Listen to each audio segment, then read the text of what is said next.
The Dnepropetrovsk maniacs, Ukrainian. Cyrillic capital letter T, Cyrillic small letter En, Cyrillic small letter Belarusian Ukrainian 1, Cyrillic small letter P, Cyrillic small letter ER, Cyrillic small letter O, Cyrillic small letter P, Cyrillic small letter I, Cyrillic small letter T, Cyrillic small letter ER, Cyrillic small letter O, Cyrillic small letter V, Cyrillic small letter S, Cyrillic small letter soft sign, Cyrillic small letter K, Cyrillic small letter Belarusian Ukrainian 1, Cyrillic small letter EM, Cyrillic small letter E, Cyrillic small letter N, Cyrillic small letter Belarusian Ukrainian 1, Cyrillic small letter Y, Cyrillic small letter K, Cyrillic small letter I, Russian, Cyrillic capital letter T, Cyrillic small letter N, Cyrillic small letter I, Cyrillic small letter P, Cyrillic small letter ER, Cyrillic small letter O, Cyrillic small letter P, Cyrillic small letter I, Cyrillic small letter T,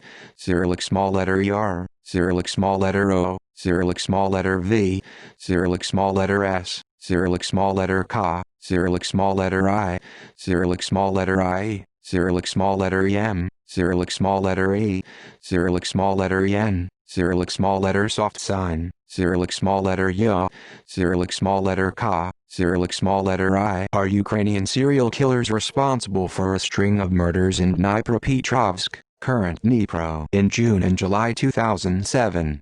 The case gained additional notoriety because the killers made video recordings of some of the murders, with one of the videos leaking to the internet. Two 19-year-old locals, Viktor Sayenko, Ukrainian, Cyrillic capital letter V, Cyrillic small letter Belarusian Ukrainian 1, Cyrillic small letter K, Cyrillic small letter T, Cyrillic small letter O, Cyrillic small letter ER, Cyrillic capital letter S, Cyrillic small letter E, Cyrillic small letter Ukrainian I, Cyrillic small letter EN, Cyrillic small letter K, Cyrillic small letter O, Russian, Cyrillic capital letter V, Cyrillic small letter I, Cyrillic small letter K, Cyrillic small letter T, Cyrillic small letter O, Cyrillic small letter ER, Cyrillic capital letter S, Cyrillic small letter E, Cyrillic small letter I, Cyrillic small letter En, Cyrillic small letter K, Cyrillic small letter O, born the 1st of March 1988, and Igor Sopranyuk, Ukrainian, Cyrillic capital letter Belarusian Ukrainian 1, Cyrillic small letter G, Cyrillic small letter O,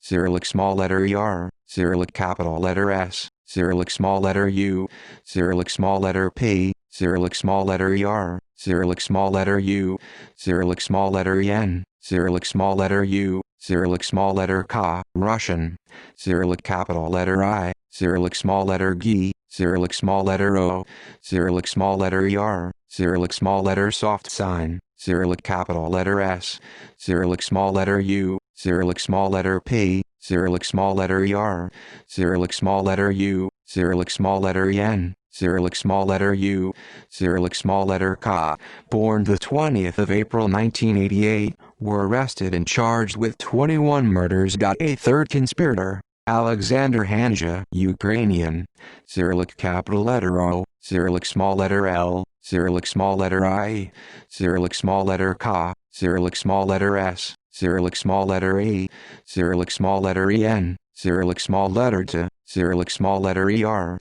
Cyrillic capital letter G, Cyrillic small letter E, Cyrillic small letter N, Cyrillic small letter E, Cyrillic small letter E, Russian, Cyrillic capital letter E, Cyrillic small letter L, Cyrillic small letter I, Cyrillic small letter K, Cyrillic small letter S, Cyrillic small letter E, Cyrillic small letter N, Cyrillic small letter T, Cyrillic small letter ER, Cyrillic capital letter G, Cyrillic small letter E, Cyrillic small letter N, Cyrillic small letter E, Cyrillic small letter E, born February 1988, was charged with 2 armed robberies that took place before the murder spree. On the 11th of February 2009, all 3 defendants were found guilty. Sayenko and Sopranyuk were sentenced to life imprisonment, while Hanja received 9 years in prison. The lawyers for Sayenko and Sopranyuk launched an appeal, which was dismissed by the Supreme Court of Ukraine in November 2009. Murders. The first 2 murders occurred late on the 25th of June 2007. The first victim was a 33-year-old woman, Yekaterina Ilchenko, who was walking home after having tea at her friend's apartment. According to Sanko's confession, he and Supranyuk were out for a walk. Supranyuk had a hammer. As Ilchenko walked past, Supranyuk spun around and hit her in the side of the head. Ilchenko's body was found by her mother at 5 a.m. Within an hour of the first murder, the two men attacked their next victim, Roman Tatarevic, as he slept on a bench near the first murder scene. Tatarevic's head was smashed with blunt objects numerous times, rendering him unrecognizable. The bench was located across the street from the local public prosecutor's office. On the 1st of July, two more victims, Yevgenia Grishenko and Nikolai Serchuk, were found murdered in the nearby town of Novomoskovsk. On the night of the 6th of July, three more people were murdered in Dnepropetrovsk. The first was Igor Nachvalada, a recently discharged army recruit, who was bludgeoned while walking home from a nightclub. His mother found the body in the morning by their apartment building on Bohdanamolnitsky Street.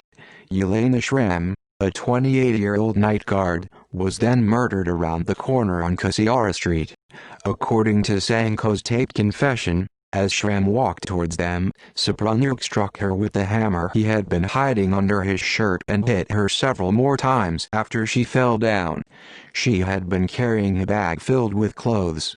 The men picked up the bag, used the clothes to clean the hammer, and threw the bag out. Later the same night, the men murdered a woman named Valentina Hanja, no apparent relation to co-defendant Alexander Hanja, a mother of three with a disabled husband. The next day, the 7th of July, two 14-year-old boys from Pithorodny, a nearby town, were attacked as they went fishing. One of the two friends, Andrei Sidyuk, was killed, but the other, Vadim Lyakov, managed to escape after hiding in the woods. Later, on the 12th of July, 48-year-old Sergei Yasenko, disabled by a recent bout with cancer, went missing while riding his Dnepro motorcycle. His battered body was found 4 days later, with signs of a savage attack visible even after 4 days in the summer heat. Several days later, on the 14th of July, 45-year-old Natalia Mamarchuk was riding her scooter in the nearby village of Dyayovka. As she was passing through a wooded area, two men approached her and knocked her down. They then bludgeoned her to death with a hammer or pipe and drove off on her scooter. Local witnesses gave chase but lost sight of the attackers. 12 more murders followed, often with multiple bodies found on the same day. In addition to the earlier sprees, two victims were found each day from the 14th of July to 16. Victims were seemingly selected at random. Many were vulnerable to attack, including children, the elderly, vagrants, or people under the influence of alcohol. Most victims were killed using blunt objects, including hammers and steel construction bars. Blows were often directed at their faces, leaving them unrecognizable. Many victims were also mutilated and tortured. Some victims had their eyes gouged out while they were still alive. One pregnant woman had her fetus cut from her womb. No sexual assaults on any victim were reported. Some victims were also robbed of their mobile phones and other valuables, their possessions pawned to second-hand shops in the area. However, most victims had their belongings left intact. The murders covered a large geographical area. Aside from Dnepropetrovsk, many occurred in outlying areas of the Dnepropetrovsk Oblast. Investigation. No official link between the murders was made until the 7th of July attack on two boys in Pithorodny. Vadim Lyakov, the survivor, was initially placed under arrest, suspected of murdering his friend. He was reportedly denied access to counsel and beaten by police during questioning. However, it quickly became clear that he was not responsible for his friend's death, given that the murder was connected with the developing murder spree. Lyakov cooperated with the investigators to create sketches of the attackers. Two local children who had also witnessed the 14th of July Mamarchuk attack, hidden in a tent just a few feet away, also provided a detailed description corroborating the one given by Lyakov. A task force was quickly set up from Kiev, headed by lead criminal investigator Vasily Paskalov. The manhunt soon grew to encompass most local law enforcement, and reportedly over 2,000 investigators worked on the case. The investigation was initially kept secret. No official information about the murders was released, and local people were not warned about possible attacks or provided with descriptions of the suspects. However, rumors of the attacks kept most of the local population home at night. Eventually, investigators selectively distributed sketches and lists of stolen property to local pawnshops, and soon, stolen property began to be identified in the pawnshops of the city's Leninsky district. The three suspects Viktor Sayenko, Igor Sopranyuk, and Alexander Hanja were arrested on the 23rd of July 2007. Sopranyuk attempted to sell a mobile phone stolen from a victim in a local pawnshop, asking for 150 hryvnia, around $30 in 2007. Law enforcement agents tracked the phone's location once the shop's owner turned it on to check its functionality. Sayenko and Sopranyuk were arrested near the cash register of the shop. Hanja was arrested at home, reportedly managing to flush other stolen mobile phones and jewelry down the toilet. The items were recovered, but all information on the phones was lost. The three suspects had attended school together, and by age 14 found some common ground. Me and Igor Sopranyuk were both afraid of heights, and we were afraid we'd be beaten up by bullies, Sayenko stated during questioning. Sopranyuk sought advice on getting rid of their fears, which led the boys to stand on a balcony of their 14th-floor apartment for hours, hanging over the railing. This reportedly had a positive effect on their fear of heights. Hanja was reportedly the most squeamish of the three. He had a blood phobia, and even refused to bathe his kitten, afraid he might scald it. Sopranyuk suggested tackling the fears by torturing stray dogs. The boys captured dogs in a wooded area near their house, hanged them from trees, disemboweled them, and took pictures next to the corpses. Prosecution evidence included many of these photos taken by the suspects while underage. Some photos show the boys drawing swastikas and other symbols with animal blood, and giving the Nazi salute. In one photo, Sopranyuk poses sporting a toothbrush mustache, similar to Adolf Hitler's mustache. Sopranyuk was born on April 20th, the same day as Hitler, and referred to this fact. A long video showing the three torturing a white kitten was shown in court. It takes place in their garage. The suspects fashioned a cross from wooden boards and nailed the kitten to it, then shot at it with pistols, placing foam and glue in its mouth to muffle the kitten's noises. When the boys were 17, Sopranyuk beat up a local boy and stole his bike, which he then sold to Sayenko. Both were arrested, but did not go to jail due to their age. After high school, Hanja drifted between odd jobs, which included a pastry chef and a construction worker. At his arrest he had been unemployed for some time. Sayenko went to a metallurgy institute part-time and worked as a security guard. Sopranyuk remained officially unemployed, but made a living driving his green Daewoo Lanos as an unlicensed taxi. The car was reportedly a birthday gift from his parents. Some months before the murder spree, Sopranyuk, with the help of Sayenko and Hanja, began picking up passengers and robbing them. A green Daewoo with a taxicab's checkerboard marking was often described as the vehicle used in the murders.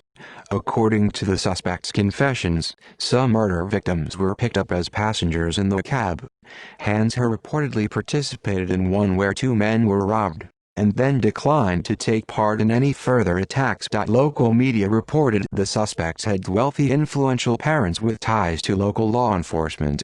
Vladimir Sopranyuk, Sopranyuk's father, in his interview to Segednews stated that he had been employed at Yuzmash as a test pilot, often flying with Leonid Kuchma, the future president of Ukraine, and continuing to serve as his personal pilot on domestic flights after Kuchma's rise to power.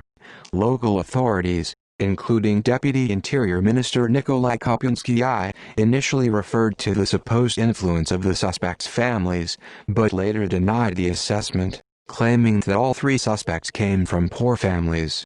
However, Sayenko was represented in court by his father, Igor Sayenko, a lawyer. Trial. The three men were charged with involvement in 29 separate incidents, including 21 murders and 8 more attacks where victims survived. Supranyuk was charged with 27 of the cases, including 21 counts of capital murder, 8 armed robberies, and 1 count of animal cruelty. Sayenko was charged with 25 instances, including 18 murders, 5 robberies and 1 count of animal cruelty. Hansa was charged with 2 counts of armed robbery stemming from the 1st of March 2007 incident in Dnipropetrovsk. All 3 confessed quickly, although Supranyuk later withdrew his confession.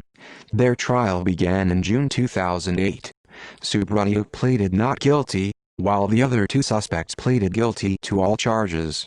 Viktor Chevguz, Supranyuk's original defense lawyer, left the case after reportedly being disappointed that his client's plea of insanity was not accepted. Lawyers for the victims' families argued that the level of care taken by the killers during their crime spree meant that they were fully aware of their actions. Prosecution evidence included bloodstains on the suspects' clothing and video recordings of the murders.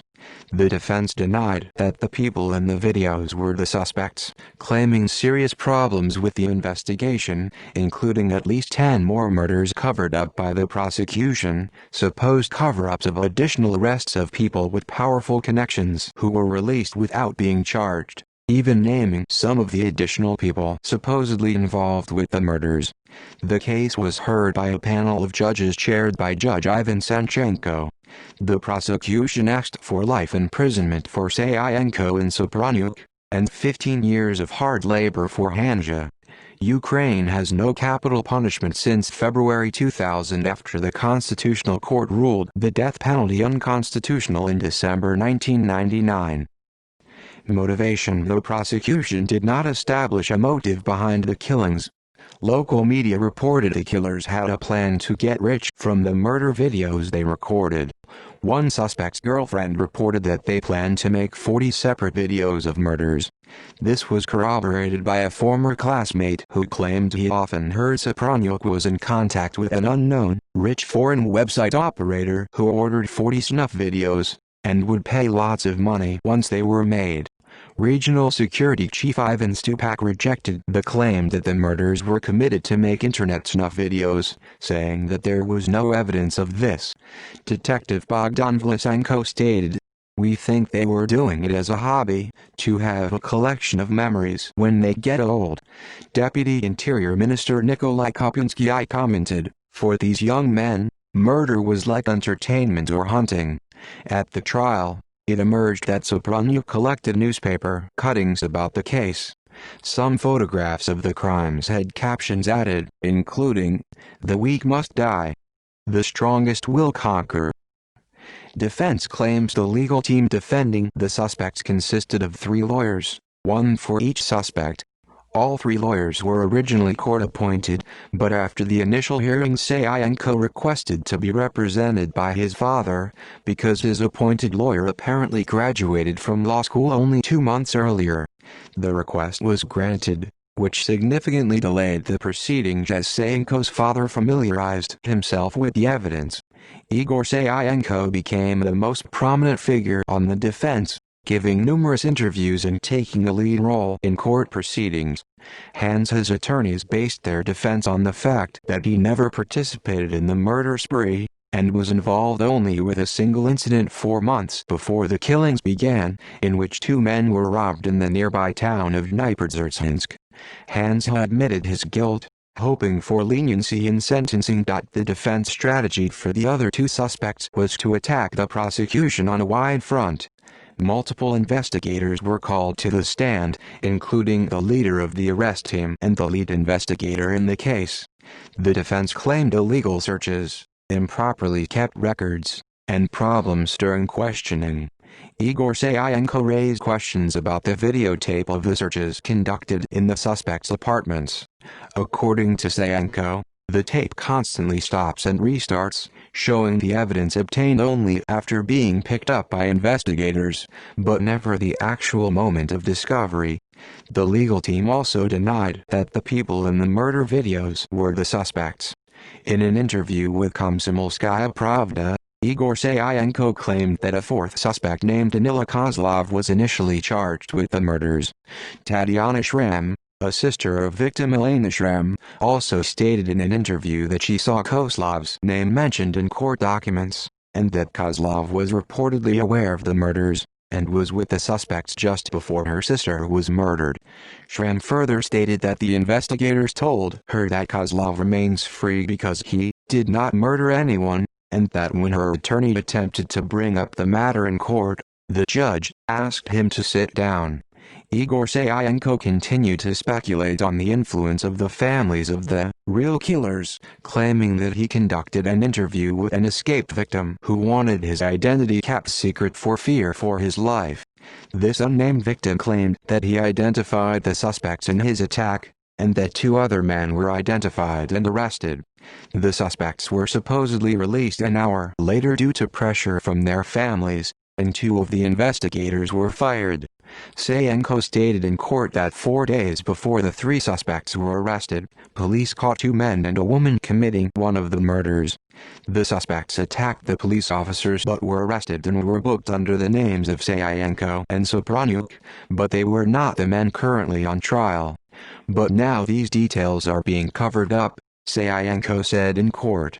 The investigators claimed that this did not happen. But there are people, officers in the militia, who on July 19, 2007 received reports that those 3 were arrested. But, alas, it turned out that the persons arrested had powerful parents. So the information was quickly suppressed, and instead my son and 2 of his friends were railroaded. I also believe that the girl arrested on that day has since left the country and is now in Germany.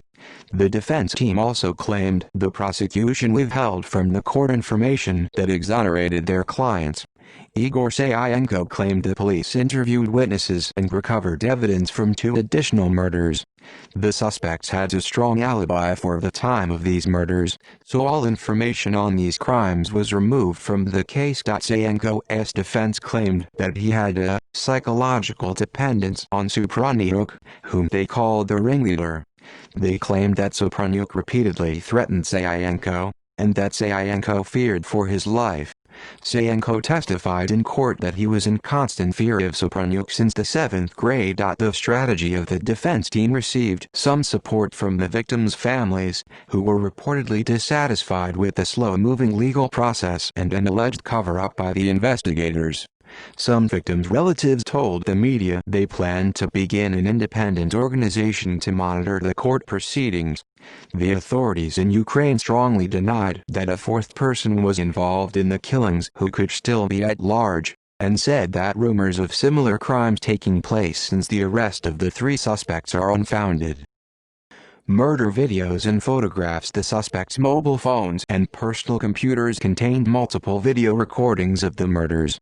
A video was leaked to the internet, showing the murder of 48-year-old Sergei Yatsenko. He is seen lying on his back in a wooded area, and is struck repeatedly in the face with a hammer held inside a plastic bag. One attacker stabs Yatsenko in the eye and abdomen with a screwdriver. Yatsenko is then struck with the hammer to ensure he is dead. The attack lasts over 4 minutes, during which the victim lapses in and out of consciousness. One murderer is seen smiling towards the camera during the video.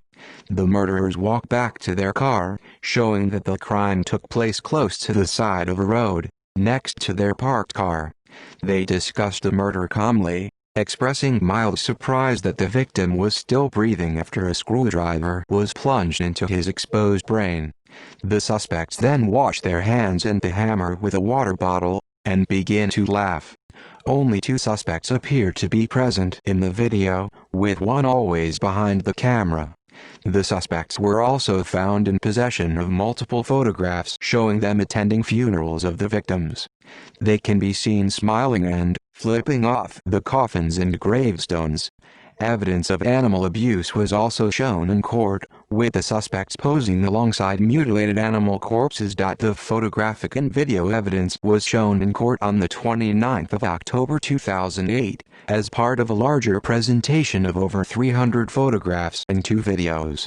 The defense objected to the presentation, claiming that the evidence was obtained illegally, and that the subjects shown in the video and the photographs were digitally altered to resemble the suspects. When Sayenko and Sopranyuk were asked if they recognized the people in the photographs, they replied that they did not. Judge Ivan Senchenko responded by stating, "You are not blind." Valery Voronuk, an expert on film and video editing, testified that the video was not faked or altered. The court rejected all defense objections, accepted the prosecution's argument that the material was genuine, and showed the suspects in the act of murdering their victims. Victim in the video: the man whose murder is recorded in the leaked video was identified as Sergei Yatsenko from the village of Taromsky. His murder took place on the 12th of July 2007, and his body was found on the 16th of July. Yatsenko was 48 years old. He had recently been forced into retirement due to a cancerous tumor in his throat. The treatment left him unable to speak for some time, but Yatsenko was unhappy with being unable to work and continued to find odd jobs around the village. He took on small construction work, repaired cars, wove baskets, and cooked for his family. He was beginning to regain his voice at the time he was murdered. Yatsenko was married and had 2 sons and 1 grandchild.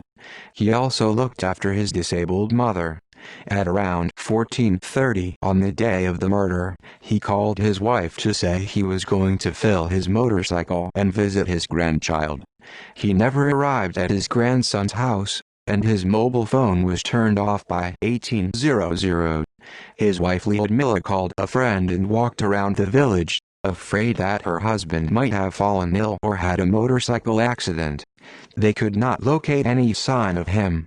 They also could not file a missing persons report, since in Ukraine a person cannot be declared missing until at least 72 hours after last being seen. The next day, Lyudmila posted photographs of her husband around the village, and enlisted more local help to search the surrounding area.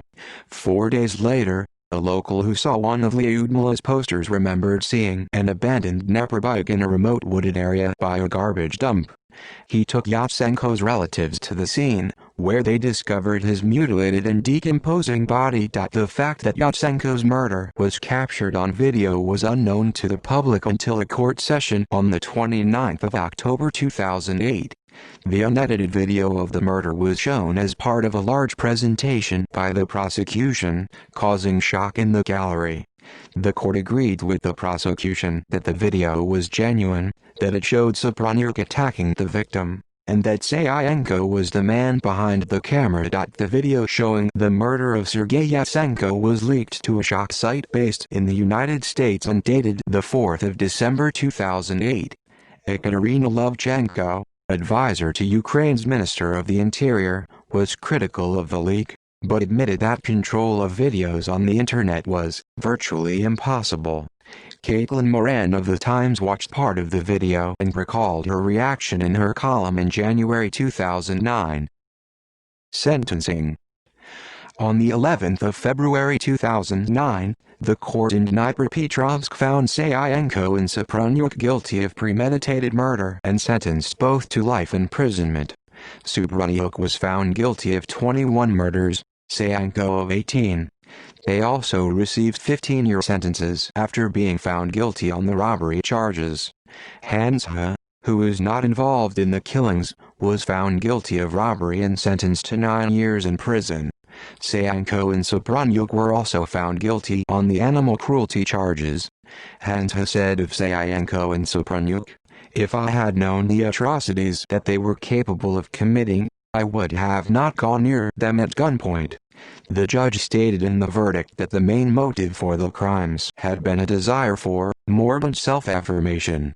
Referring to the accused, the court noted the poverty of their emotional world and their absence of interest in people and moral standards. The court's verdict was several hundred pages long and read out over 2 days.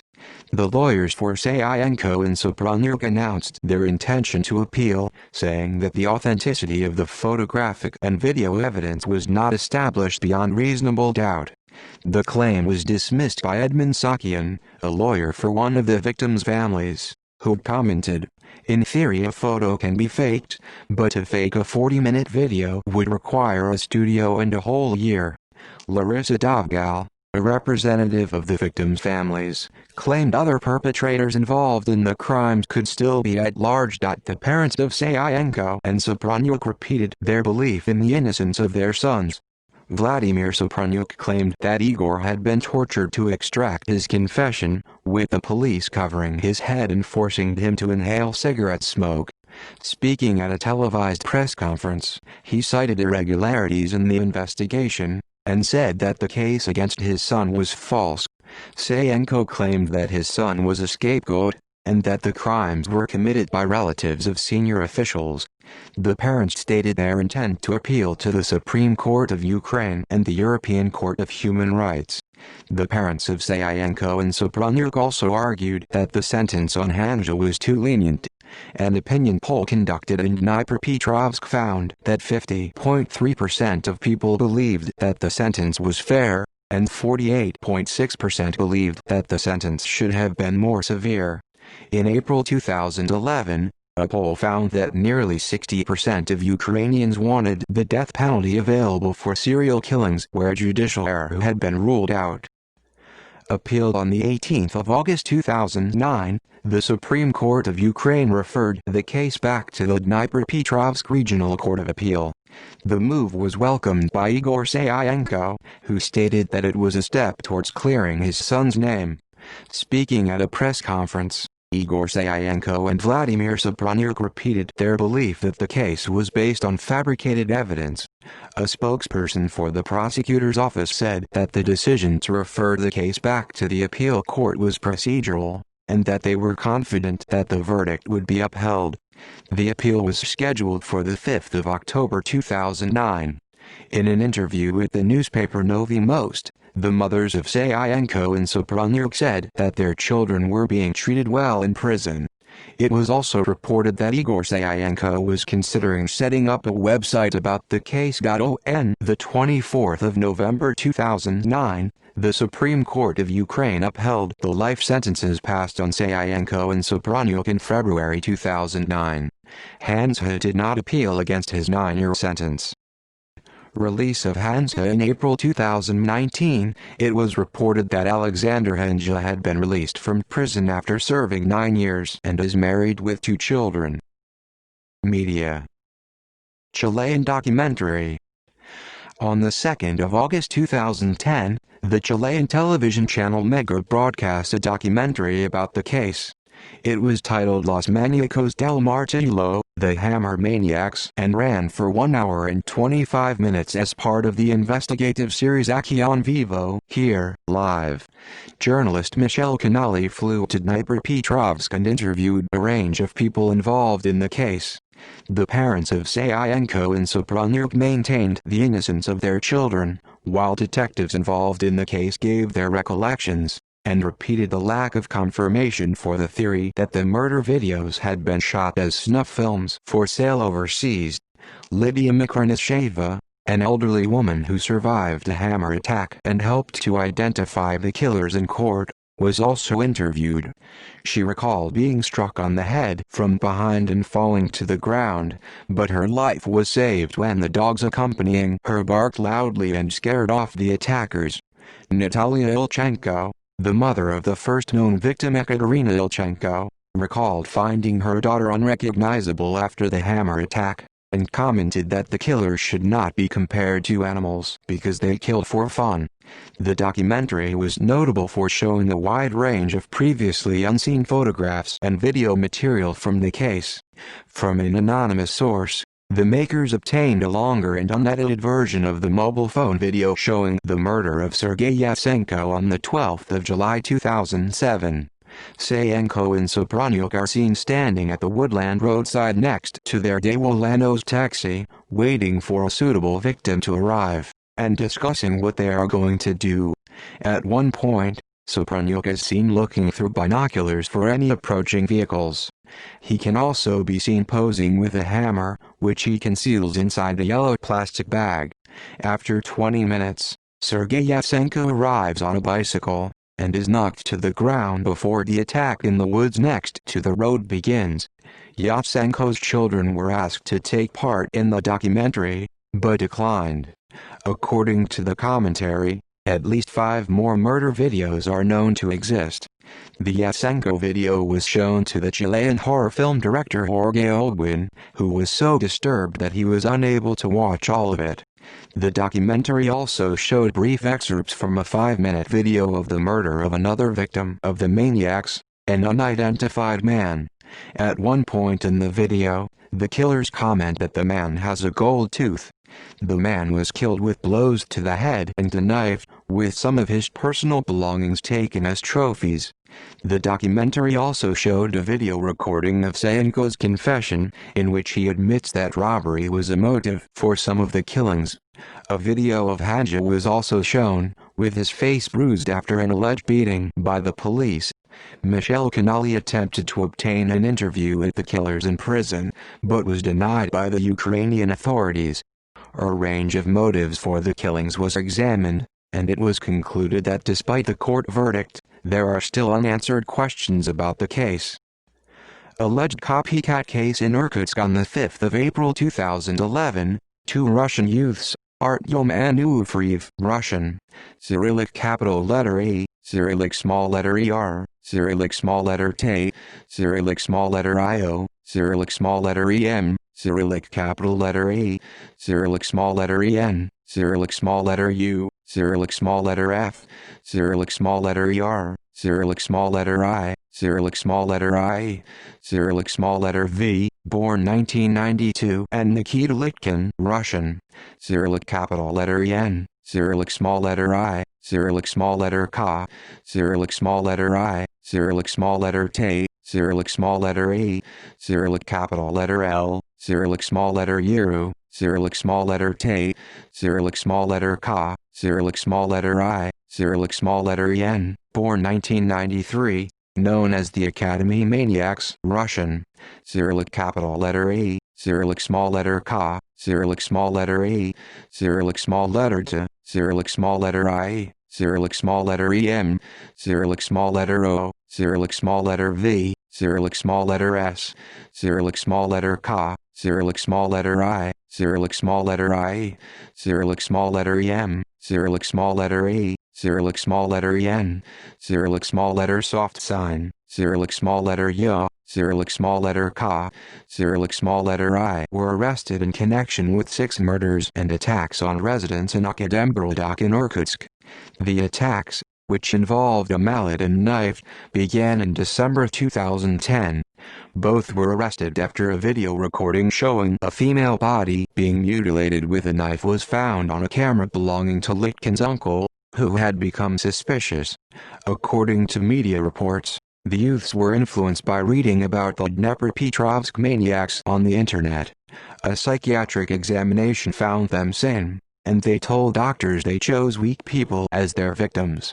On the 2nd of April 2013, Ufreev was sentenced to life imprisonment, and Litkin to 24 years in prison. See also: Nighttime killers. Notes. References.